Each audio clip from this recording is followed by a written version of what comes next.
चलिए आज हम लोग शुरू करेंगे thermodynamics temperature scale. Thermodynamics temperature scale क्या होता है इसकी आज हम बात करेंगे। और ये बहुत इंपॉर्टेंट कॉन्सेप्ट है थर्मोडायनेमिक्स टेम्परेचर स्केल का। क्यों? इससे आपके बहुत सारे डाउट क्लियर हो जाएंगे। कौन कौन से डाउट क्लियर हो जाएंगे? पहला कि थर्मोडायनेमिक्स टेम्परेचर स्केल होता क्या है, ठीक है, किसे कहते हैं थर्मोडायनेमिक्स टेम्परेचर स्केल। दूसरा कि थर्मोडायनेमिक्स टेम्परेचर स्केल और रिवर्सिबल प्रोसेस में क्या रिलेशन है। ठीक है, बहुत डाउट होता है बच्चों को कि सर ये थर्मोडायनेमिक्स प्रोसेस तो ठीक है, थर्मोडायनेमिक्स टेम्परेचर स्केल तो ठीक है, लेकिन ये रिवर्सिबल कहाँ से आ गया टर्म इसमें। ठीक है, तीसरा जो सबसे इम्पोर्टेंट जो डाउट है वो आपका क्लियर होने वाला है कि थर्मोडायनेमिक टेम्परेचर स्केल जिसे हम केल्विन स्केल भी कहते हैं उसमें हम रिवर्सिबल प्रोसेस के लिए पढ़ते हैं कि Q is directly proportional to T, यानी Q1 upon Q2 is equal to T1 upon T2 in any engine, reversible engine. वो कैसे आता है, इसका डेरिवेशन है क्या कुछ? ठीक है, तो ये सारी चीज़ें आज हम बेसिक से स्टडी करेंगे। सो सबसे पहले तो मैं आपको थर्मोडायनेमिक टेम्परेचर स्केल के बारे में थोड़ा सा बताता हूँ क्या होता है थर्मोडायनेमिक्स। मैं यहाँ पे हेडिंग डाल रहा हूँ सबसे पहले, थर्मोडायनेमिक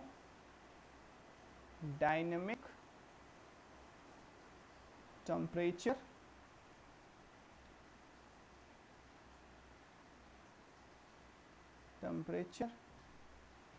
स्केल। अच्छा, इसको भी बोलते हैं केल्विन स्केल। केल्विन कैपिटल के है, स्केल, इसी को बोलते हैं केल्विन स्केल। अब सबसे पहले इसकी कुछ प्रॉपर्टी आप देखिए, थर्मोडायनेमिक टेम्परेचर स्केल क्या होता है, इसकी कुछ प्रॉपर्टीज समझते हैं। पहली चीज, ये किसी मटेरियल पर डिपेंड नहीं करती। यानी कि मान लीजिए कोई हीट इंजन है या रेफ्रिजरेशन सिस्टम है, उसमें कोई लिक्विड फ्लो कर रहा है, ठीक है, तो उस लिक्विड के मटेरियल पर डिपेंड नहीं करेगी। तो it doesn't depend on a material, it does not depend on material और वर्किंग फ्लूइड। ये इसकी पहली प्रॉपर्टी है जो कि बहुत इंपॉर्टेंट है और दरअसल यही कनेक्ट करती है रिवर्सिबल प्रोसेस को। बच्चों, आप लोगों ने पढ़ा होगा कि अगर दो इंजन हैं सेम टेम्परेचर स्केल में, ये बात मैं फिर से करूंगा एक बार, अभी सिर्फ समझाने के लिए, पॉइंट समझाने के लिए। मान लीजिए कि ये पहला इंजन है और ये दूसरा इंजन है,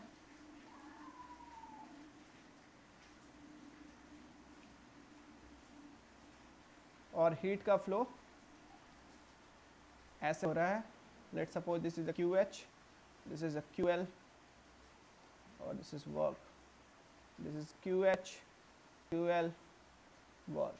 अगर ये दोनों हीट इंजन रिवर्सिबल हैं, if both heat engine is reversible, तो इन दोनों हीट इंजन में वर्किंग फ्लूइड कौन सा है वो मैटर नहीं करेगा। ठीक है, तो ये वर्किंग फ्लूइड कौन सा है वो मैटर नहीं करेगा। मैटर क्या करेगा? ओनली मैटर करेगा ये टेम्परेचर स्केल।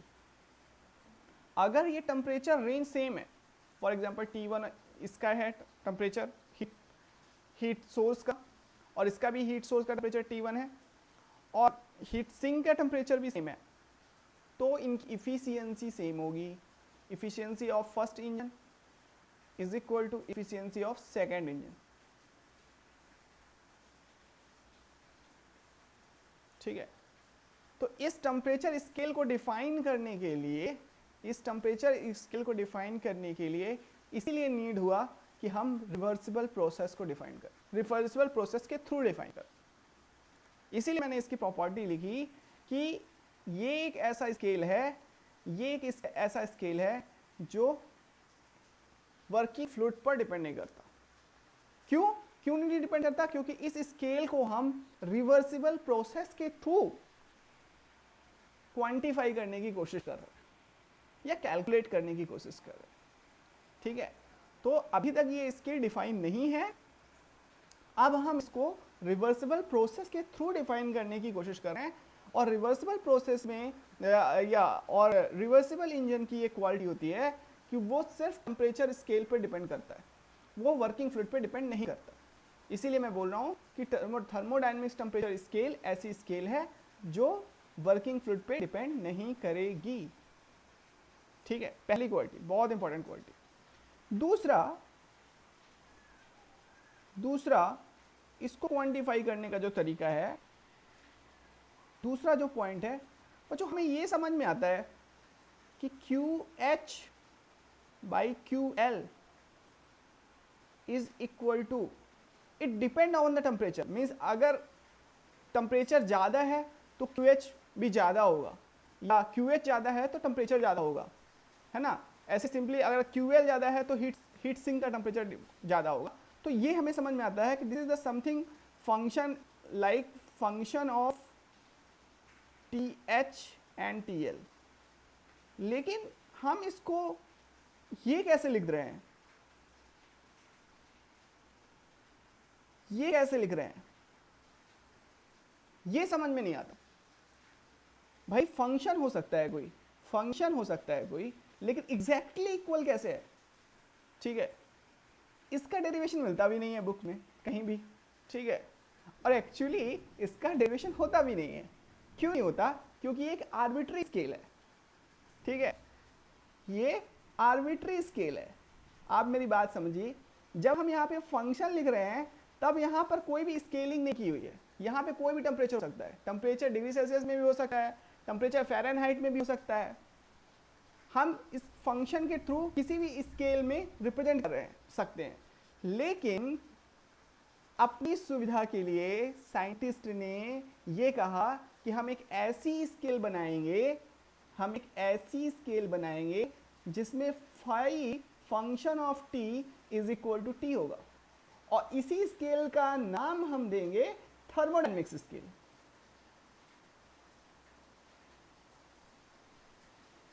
तो अपनी सुविधा के लिए इन्होंने ऐसा बनाया, और इसी का नाम केल्विन स्केल भी दे देंगे। और ये डिफाइन करेंगे हम रिवर्सिबल प्रोसेस के थ्रू, जो मैंने पहले पॉइंट पे एक्सप्लेन किया। ये डिफाइन करेंगे हम रिवर्सिबल प्रोसेस के थ्रू। तो ये डिफाइन होगा टेम्परेचर रिवर्सिबल प्रोसेस के थ्रू। उससे बेनिफिट क्या होगा? उससे बेनिफिट ये होगा कि अब जब हम इसको रिवर्सिबल प्रोसेस के थ्रू डिफाइन कर रहे हैं तो वो मटेरियल की या वर्किंग फ्लूइड की प्रॉपर्टी पे डिपेंड नहीं करेगा।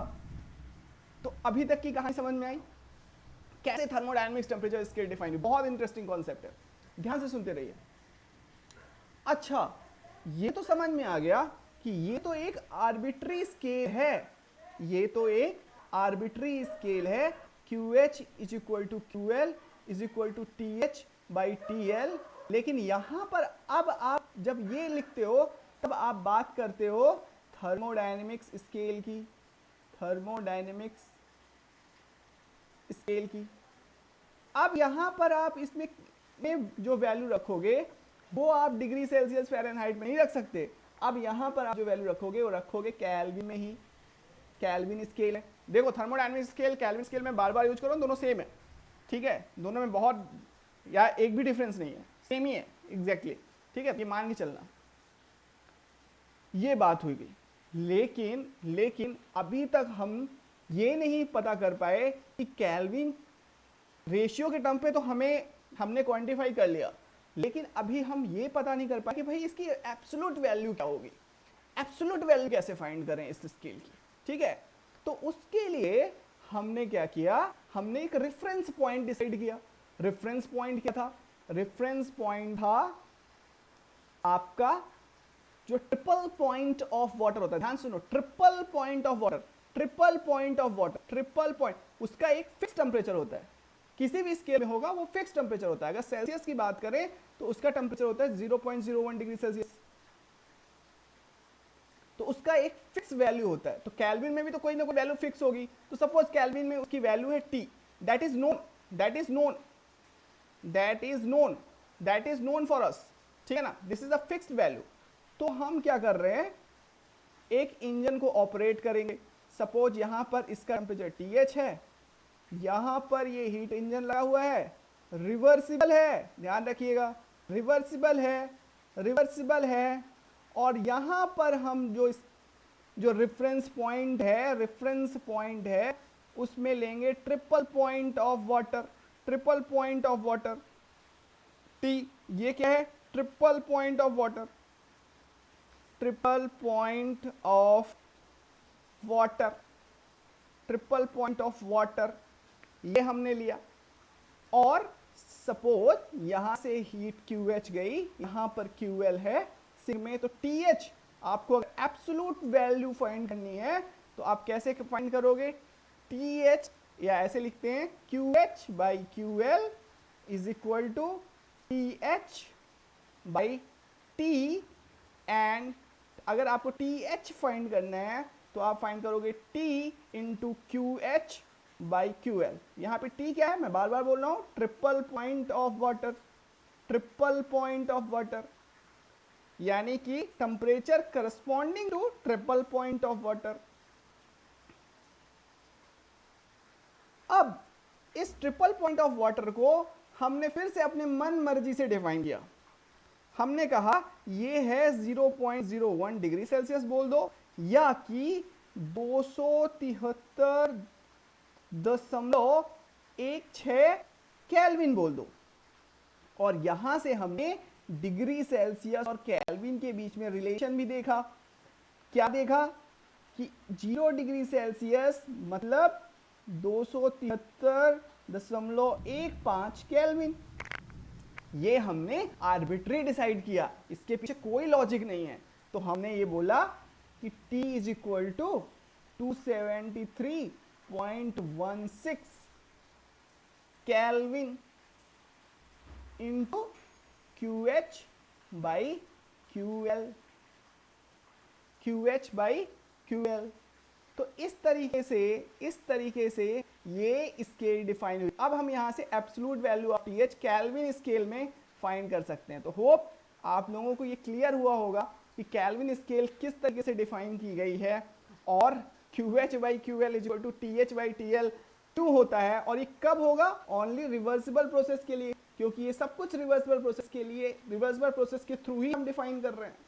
तो ये सिर्फ रिवर्सिबल प्रोसेस के लिए होगा, ठीक है। तो अब होप आपको ये सब क्लियर हुआ होगा। Thank you very much.